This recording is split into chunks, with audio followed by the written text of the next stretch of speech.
Assalamualaikum warahmatullahi wabarakatuh. Kami dari kelompok 4 akan menjelaskan materi mengenai akuntansi di Indonesia.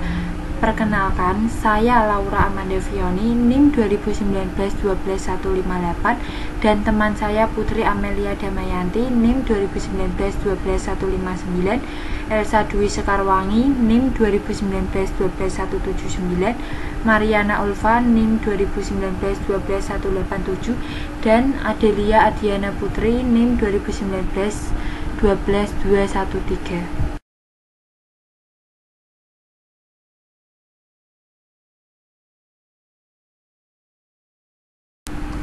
Sejarah perkembangan akuntansi di Indonesia. Praktik akuntansi di Indonesia dapat ditelusuri pada era penjajahan Belanda sekitar abad ke-17 atau sekitar tahun 1642. Jejak yang jelas berkaitan dengan praktik akuntansi di Indonesia dapat ditemui pada tahun 174, yaitu praktik pembukuan yang dilaksanakan Ampon Society yang berkedudukan di Jakarta. Pada era ini, Belanda mengenalkan sistem pembukuan berpasangan sebagaimana yang dikembangkan oleh Luca Pocio. Peningkatan kegiatan ekonomi di Indonesia mendorong munculnya permintaan akan tenaga akuntan dan juru buku yang terlatih. Akibatnya, fungsi auditing mulai dikenal di Indonesia pada tahun 1907. Peluang terdapat kebutuhan audit ini akhirnya diambil oleh akuntan Belanda dan Inggris yang masuk ke Indonesia untuk membantu kegiatan administrasi di perusahaan tekstil dan perusahaan manufaktur.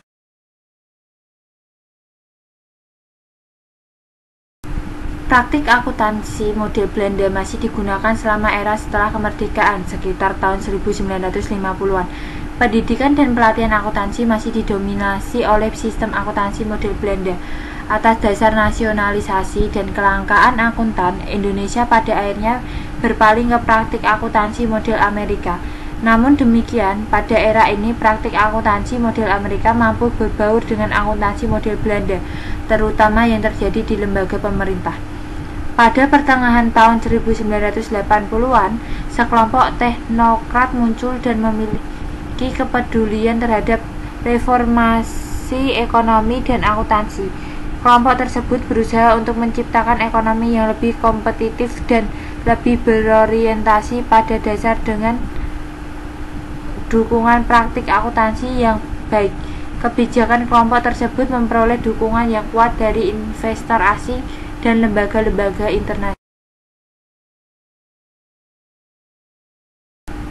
Pada awal tahun 1990-an, tekanan untuk memperbaiki kualitas pelaporan keuangan muncul seiring dengan terjadinya berbagai skandal pelaporan keuangan yang dapat mempengaruhi kepercayaan dan perilaku investor. Berbagai skandal tersebut telah mendorong pemerintah dan badan berwenang untuk mengeluarkan kebijakan regulasi yang ketat berkaitan dengan pelaporan keuangan. Pertama, pada September 1994, pemerintah melalui IAI mengadopsi seperangkat standar akuntansi keuangan yang dikenal dengan Pernyataan Standar Akuntansi Keuangan atau PSAK. Kedua, pemerintah bekerja sama dengan Bank Dunia melaksanakan proyek pengembangan akuntansi yang ditujukan untuk mengembangkan regulasi akuntansi dan melatih profesi akuntansi. Ketiga, pada tahun 1995, pemerintah membuat berbagai aturan berkaitan dengan akuntansi dalam Undang-Undang Perseroan Terbatas. Dan yang terakhir, keempat, pada tahun 1995, pemerintah memasukkan aspek akuntansi atau pelaporan keuangan ke dalam Undang-Undang Pasar Modal. Kerangka institusional dan legislatif. Secara yuridis, kerangka regulasi bisnis di Indonesia merefleksikan dua pengaruh. Pertama, beberapa undang-undang masih didasarkan pada undang-undang era kolonial Belanda.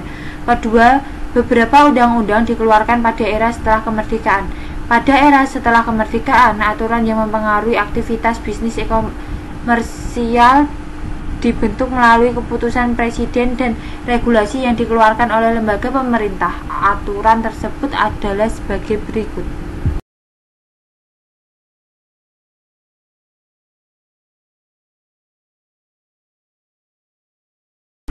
Pertama, Commercial Code 1847. Di Indonesia, undang-undang ini dinamakan Kitab Undang-Undang Hukum Dagang, yang isinya diambil dari Commercial Code-nya Belanda. Witbook Van Koppendel 1847 dengan beberapa perubahan. 2. Undang-Undang Perseroan Terbatas Nomor 1 Tahun 1995. Undang-undang ini efektif berlaku bulan Maret 1996 dan mengatur berbagai persyaratan penyusunan laporan keuangan. Di samping itu, ada aturan yang menyebutkan bahwa direktur perusahaan harus menyampaikan laporan keuangan dalam rapat umum pemegang saham atau RUPS paling lambat 5 bulan setelah tanggal laporan keuangan. Selain itu, rektor perusahaan dan komisaris wajib menandatangani laporan tersebut.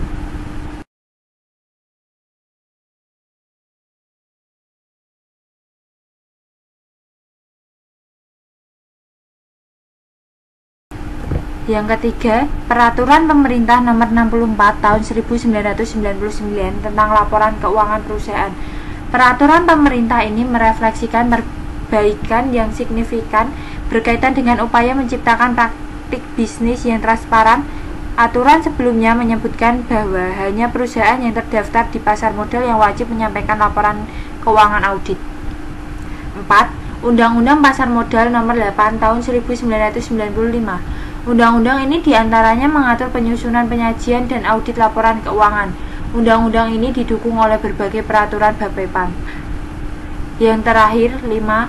Undang-Undang Perbankan Nomor 7 Tahun 1992 diubah dengan UU Nomor 19 Tahun 1998.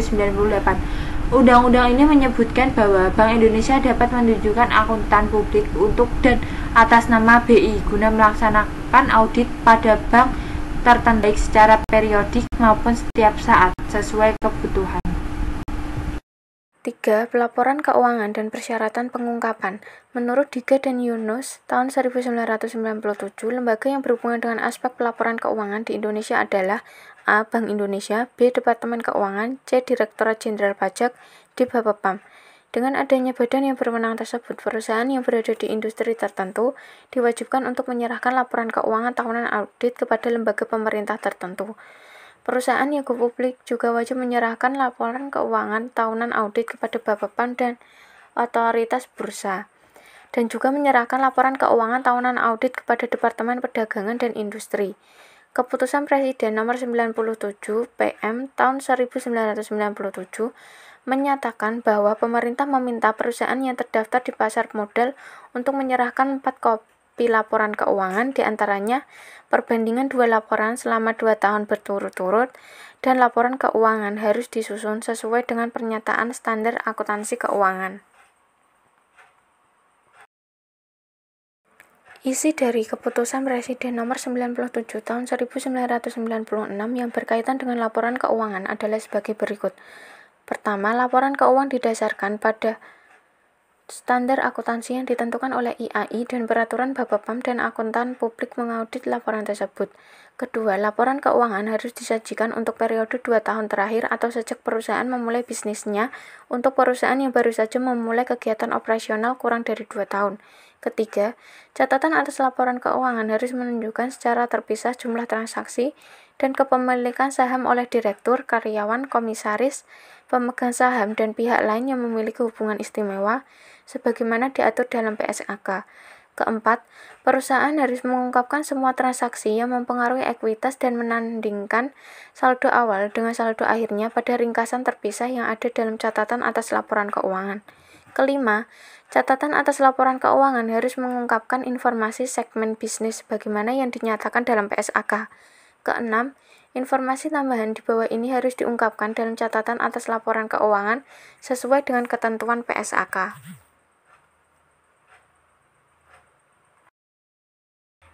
Ketentuan PSAK diantaranya adalah A. Rincian kepemilikan saham oleh direktur, komisaris, dan pemegang saham yang jumlahnya 5% atau lebih. B. Deskripsi singkat tentang litigasi atau tuntutan pengadilan yang belum diputuskan dan kemungkinan memiliki pengaruh lebih dari 2% atas aktiva neto atau laba tahunan perusahaan dan anak perusahaan. C. Penjualan ekspor atau pendapatan dari luar negeri yang jumlahnya melebihi 10% dari total penjualan dan pendapatan. D. Penjualan atau pendapatan dari pelanggan atau kelompok afiliasi pelanggan yang jumlahnya melebihi 20% dari total penjualan atau pendapatan. E. Biaya yang jumlahnya melebihi 20% dari total biaya yang berhubungan dengan proyek atau produk yang akan menghasilkan pendapatan di masa mendatang atau yang tidak berkaitan dengan aktivitas produksi. Ketentuan yang dikeluarkan tersebut untuk mendukung terciptanya pelaporan keuangan berkualitas, mampu menghasilkan informasi yang akurat, dan mampu menciptakan pasar modal yang efisien. 4. Kualitas pelaporan keuangan dan transparansi. Peningkatan kualitas laporan keuangan merupakan instrumen penting dalam mengembangkan pasar modal, meskipun karakter pasarnya ditandai oleh masalah struktural dan masalah ekonomi politik.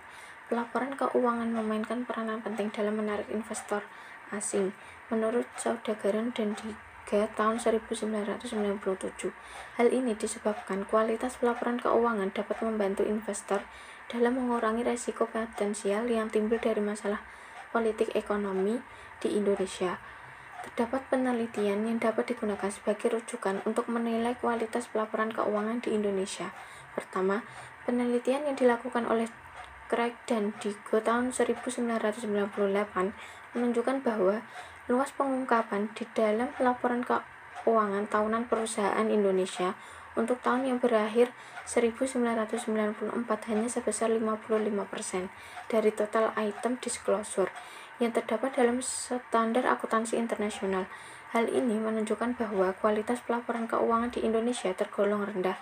Kedua, PricewaterhouseCoopers tahun 1999 melakukan survei yang hasilnya menunjukkan bahwa Indonesia berada pada ranking rendah di antara 12 negara Asia Australia dalam hal standar disclosure dan transparansi, akuntabilitas kepada pemegang saham, board process, auditing, dan kepatuhan atau compliance. 3. Turney tahun 2001 melakukan percobaan membandingkan level pengungkapan antara Amerika dan Indonesia, yang hasilnya menunjukkan bahwa level disclosure perusahaan Amerika adalah 97%, sementara di Indonesia adalah 96%. Turney menyimpulkan bahwa barangkali alasan utama adanya perbedaan dalam indeks disclosure antara Indonesia dan Amerika adalah karena adanya sanksi yang lebih ketat di Amerika dibandingkan di Indonesia. Perkembangan organisasi profesi akuntansi.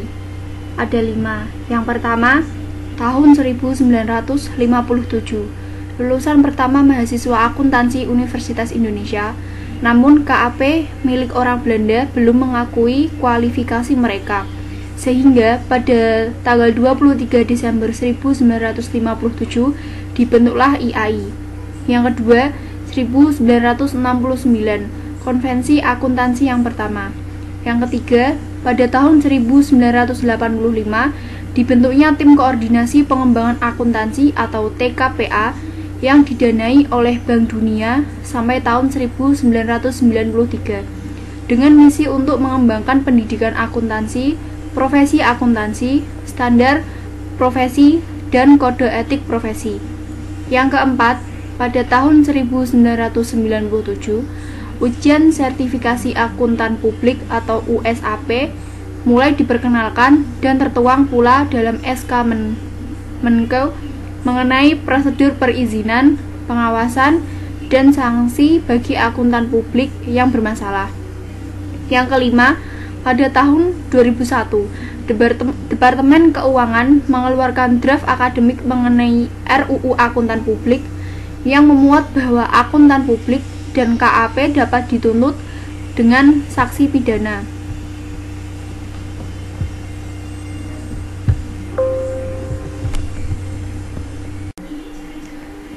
Struktur organisasi IAI. Sejak didirikan pada tahun 1957, Ikatan Akuntan Indonesia atau IAI telah menyelenggarakan kongres sebanyak 8 kali. Kongres merupakan tempat di mana pemegang kedaulatan tertinggi dalam organisasi IAI berkumpul dan diadakan dalam periode waktu setiap 4 tahun sekali. Kongres ini akan memilih pengurus pusat IAI yang terdiri dari 150 anggota dan dipimpin oleh seorang ketua umum. IAI memiliki 4 kompartemen dan 2 dewan. Dewan eksekutif memimpin 30 staf full time. 4 kompartemen IAI. Yang pertama, kompartemen akuntan akademisi atau IAI KAA. bertugas memberikan saran tentang perbaikan kurikulum pendidikan akuntansi. IAI-KAA juga berfungsi untuk menyiapkan ujian sertifikasi akuntan publik. Yang kedua, kompartemen akuntan manajemen atau disebut dengan IAI-KAM, bertugas untuk menyediakan dan mengimplementasikan proposal tentang standar kompetensi serta kualifikasi akuntan manajemen.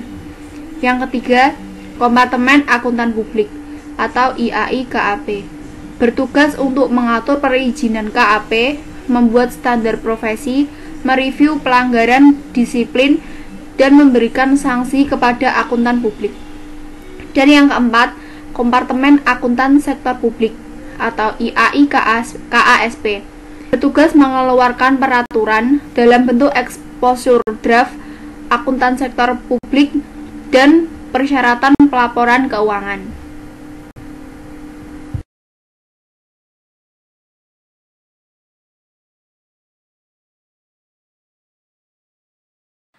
Standar akuntansi di Indonesia. Indonesia telah melakukan berbagai perubahan dalam mengadopsi standar akuntansi keuangan dan sekarang ini mengadopsi standar akuntansi internasional atau IFRS.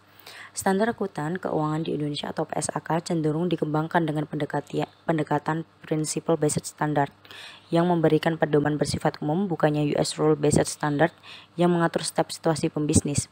Yang pertama, evaluasi standar akuntansi keuangan Indonesia. Menurut Cloutier pada tahun 1973 membagi perkembangan sejarah akuntansi dalam 5 tahap, yaitu pertama, periode kapitalis, 2, kapitalis nascent, 3, kapitalis merkantilis, 4, revolusi industri, dan yang kelima, perkembangan akuntansi secara kontinu. Praktek akuntansi di Indonesia dapat ditelusuri pada era Belanda, penjajahan Belanda yang jelas dapat ditemui pada tahun 1747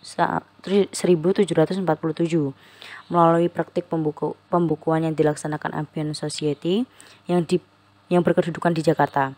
Pada era ini, Belanda mengenalkan sistem pembukuan berpasangan atau double entry bookkeeping, bagaimana yang dikembangkan oleh Luca Pacioli.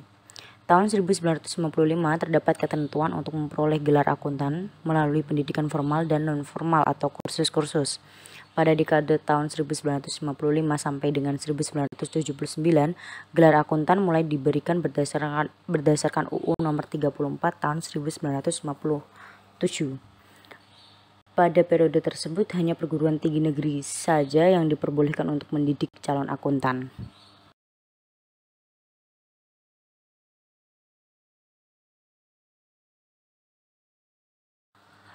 Regulasi akuntansi yang diterapkan Indonesia berprinsip pada GAAP atau General Accepted Accounting Principle yang merujuk pada perkembangan akuntansi di Amerika. PAI dibentuk pada tahun 1973 sampai 1984 dengan tujuan untuk menyusun PABU dan mulai mengimplementasikan standar pada tahun 1984. Setelah perkembangan PAI dibentuk, IAI sebagai otoritas yang penyusun standar akuntansi. Dengan berdirinya IAI, maka perkembangan juga standar akuntansi Indonesia yang merujuk pada harmonisasi IAS pada tahun 1994 sampai 2007. IAI bertujuan untuk menyusun dan mengembangkan standar akuntansi di Indonesia dengan mempertimbangkan beragam hal baik mikro maupun makro. Dengan mengeluarkan standar PSAK yang secara kontinu dikembangkan pada tahun 2008 sampai 2012, IAI mulai mengembangkan standar akuntansi dengan merujuk pada IFRS atau konvergensi IFRS dan mulai mencanangkan mengimplementasikan IFRS atau full adoption pada tahun 2012 yang terus dikembangkan hingga saat ini. IFRS atau Principle Based berbeda dengan US GAAP atau Rules Based. IFRS lebih menekankan pada integritas dan aplikasi atas standar dengan menggunakan fair value dalam penilaian menekankan pada pengungkapan atau disclosure yang banyak jika dibandingkan dengan US GAAP, baik pengungkapan secara kuantitatif maupun kualitatif di bidang laporan keuangan yang dipublikasikan. IFRS secara dinamis akan berubah seiring perkembangan lingkungan bisnis dan kebutuhan informasi.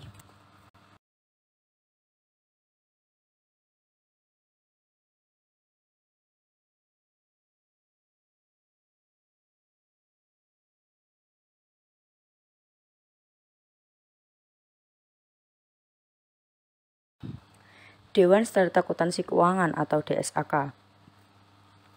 Pada tahun 1994, KPAI berubah nama menjadi Komite Standar Akuntansi Keuangan atau KSAK. Tahun 1998, struktur dan proses KSAK diubah menjadi lebih memperkuat proses perumusan standar akuntansi. Pertama, dibentuk badan yang lebih independen yaitu Dewan Standar Akuntansi Keuangan atau DSAK untuk menggantikan KSAK. Kedua, 3 staf full-time diangkat untuk mendukung aktivitas DSAK. 3. Prosedur DSAK direvisi untuk memperbaiki perumusan standar akuntansi, misalnya kriteria untuk memilih isu akuntansi untuk bahan pertimbangan dikembangkan dan diimplementasikan. Proses penentuan standar akuntansi secara formal juga telah dikembangkan. Selama ini DSAK tidak memiliki status legal sebagai badan perumus standar akuntansi. Namun demikian, Bapepam memiliki perusahaan yang go public untuk mematuhi ketentuan yang terdapat dalam SAK dan UU Nomor 1 Tahun 1995 tentang perseroan terbatas, meminta perusahaan tersebut untuk membuat laporan keuangan yang sesuai dengan PSAK. Direktorat Jenderal Pajak dan Bank Indonesia juga meminta perusahaan di bawah pengawasan mereka untuk menggunakan PSAK.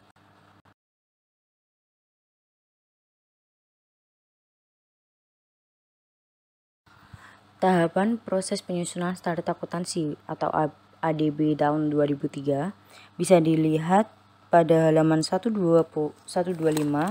buku teori akuntansi berwarna biru.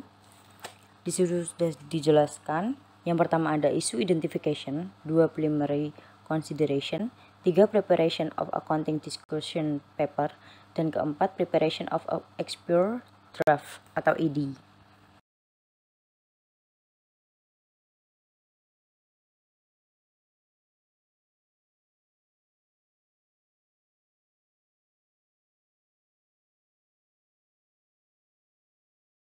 Selanjutnya ada publication of ED, 6 public hearings, 7 PSAK preparation, dan yang terakhir approval and promulgation.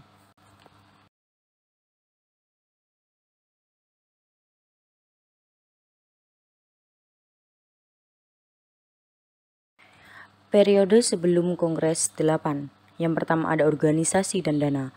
Anggota Komite Standar Akuntansi Keuangan atau SAK terdiri dari 17 orang dipimpin oleh ketua dan wakil ketua dan sekretaris. Komite SAK bertanggung jawab terhadap pengurus IAI. Komite SAK dipilih setelah tahun 1994 dan berakhir menjelang Kongres tahun 1998. Dana yang diperoleh melalui dana sumbangan, kerjasama dengan pemerintah, perusahaan, dan proyek Bank Dunia.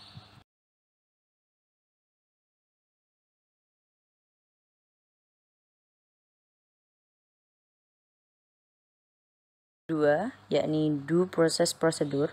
Perusahaan SAK dimulai dan menyusun agenda topik SAK, kebutuhan pelaporan keuangan karena transaksi tertentu. Beberapa topik berasal dari kerjasama dengan organisasi atau perusahaan tertentu, dan beberapa topik lainnya bekerjasama dengan Bank Dunia dan Departemen Keuangan. Topik yang sudah disepakati masuk ke agenda dan dibahas oleh menjadi exposure draft. Pembahasan ini bisa dibantu oleh pakar yang berasal dari luar komite. Bantuan ini ada yang hanya sekedar masukan saja yang kemudian diolah oleh komite menjadi draft lengkap. Ada juga yang sudah menjadi draft lengkap yang tinggal dibahas oleh komite. Bentuk lain adalah beberapa anggota komite menjadi tim anggota penyusun exposure draft gabungan dengan pihak lain di luar komite. Misalnya ketika menyusun draft SAK, asuransi jiwa dan asuransi kerugian.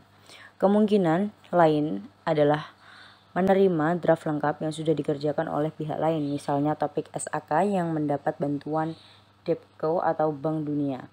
Draft dibuat oleh konsultan mereka. Exposure draft yang telah disetujui oleh quorum anggota diperbanyak dan disebarkan ke publik sebulan sebelum diadakan public hearing. Public hearing diselenggarakan untuk memperoleh masukan baik lisan maupun tertulis. Setelah public hearing, komite mengadakan beberapa kali pertemuan untuk membahas dan menyetujui draft SAK final. Dalam proses pembahasan ini, komite kadang-kadang melakukan limited hearing untuk mendengarkan pendapat pakar atau konstituen tertentu. Draft SAK final kemudian di pengurus pusat untuk disahkan. Pengurus pusat kemudian menyalakan rapat pengesahan SAK. Hasil komite pada tahun 1994 sampai 1998 adalah diterbitkan 22 SAK baru, 3 revisi SAK, 4 interpretasi SAK, dan review 35 SAK IAI berbahasa Inggris. Periode setelah Kongres ke-8. 1. Organisasi dan dana. Setelah Kongres 8, komite menjadi lebih kecil dengan mengurangi jumlah anggota menjadi 7 atau 9 orang. Hasil Kongres lainnya adalah dibentuknya Consultative Body atau Advisory Council yang mewakili konstituen dengan anggota sebanyak 25-30 orang. Di samping itu juga dibentuk tim teknis yang bekerja penuh waktu dengan kompensasi memadai. Dipimpin oleh direktur riset dengan jumlah tim disesuaikan dengan kekuatan pendanaan IAI. Komposisi anggota harus mencerminkan konstituen, yaitu pembuatan laporan, auditor, pemakai laporan, pemerintah dan akademisi. Anggota komite harus memenuhi kriteria sebagai berikut. Pertama, pengetahuan mengenai akuntansi dan pelaporan keuangan. Kedua, tingkat intelektual, integritas, dan disiplin yang tinggi. 3. Temperamen judisial. 4. Kemampuan untuk bekerja dengan suasana kolegial. 5. Kemampuan komunikasi. 6. Pemahaman lingkungan bisnis dan pelaporan keuangan. 7. Komite pada musi komite SAK dan IAI. 8. Komite untuk mencurahkan waktu pada pekerjaan komite SAK dengan sukarela.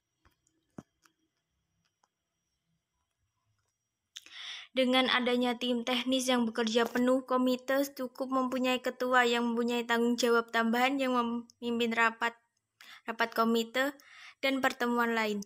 Pengembangan dan wawasan kebijakan administratif bekerja sama dengan pengurus dalam membuat anggaran komite, melakukan kontrak dengan konstituen dan pengurus pusat IAI.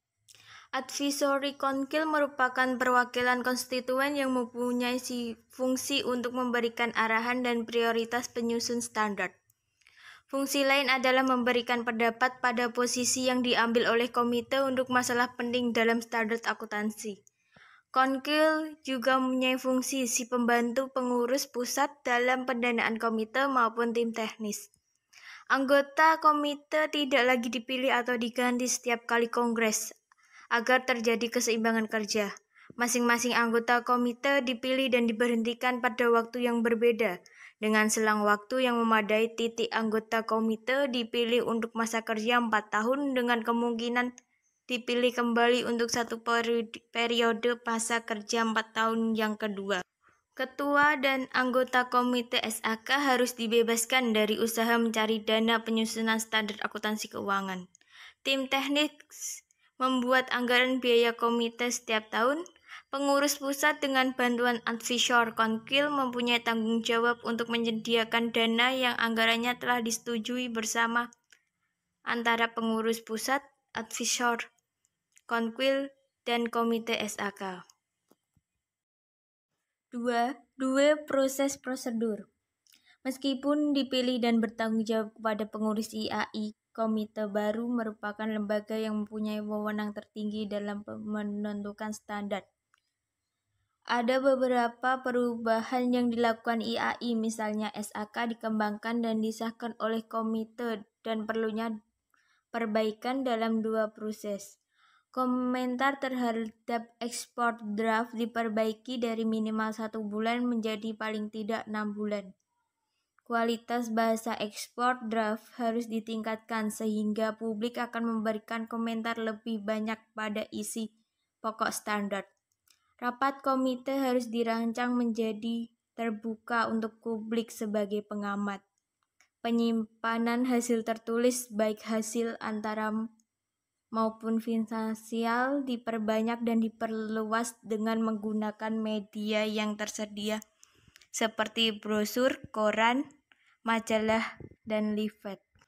Adopsi International Financial Reporting Standard. Ikatan Akuntan Indonesia atau IAI pada ulang tahunnya ke-51 tanggal 23 Desember 2008 mendeklarasikan rencana Indonesia untuk conformity terhadap International Financial Reporting Standard atau IFRS dalam pengaturan standar akuntansi keuangan. Pengaturan perilakuan akuntansi yang covered dengan IFRS akan diterapkan untuk penyusunan laporan keuangan entitas yang dimulai pada tanggal 1 Januari 2012. Compliance terhadap IFRS memberikan manfaat terhadap keterbandingan laporan keuangan dan peningkatan transparansi melalui compliance, maka laporan keuangan perusahaan Indonesia akan dapat diperbandingkan dengan laporan keuangan perusahaan dari negara lain. Selain itu, program konvergensi juga bermanfaat untuk mengurangi biaya modal atau cost of capital, meningkatkan investasi global dan mengurangi beban penyusunan laporan keuangan. International Financial Reporting Standard atau IFRS dijadikan sebagai referensi utama pengembangan standar akuntansi di Indonesia. Karena IFRS merupakan standar yang sangat kokoh. Penyusunannya didukung oleh para ahli dan Dewan Konsultatif Internasional dari seluruh penjuru dunia. Mereka menyediakan waktu yang cukup dan didukung dengan masukan literatur dari ratusan orang dari berbagai disiplin ilmu dan dari berbagai macam jurisdiksi di seluruh dunia. Dengan telah dideklarasikan program konvergensi terhadap IFRS pada tahun 2012, standar yang dikeluarkan oleh Dewan Standar Akuntansi Keuangan IAI akan mengacu kepada IFRS dan diterapkan oleh entitas. Sekian presentasi dari kelompok kami, kurang lebihnya kami mohon maaf. Jika ada pertanyaan maupun sanggahan, bisa ditulis di kolom komentar. Wassalamualaikum warahmatullahi wabarakatuh.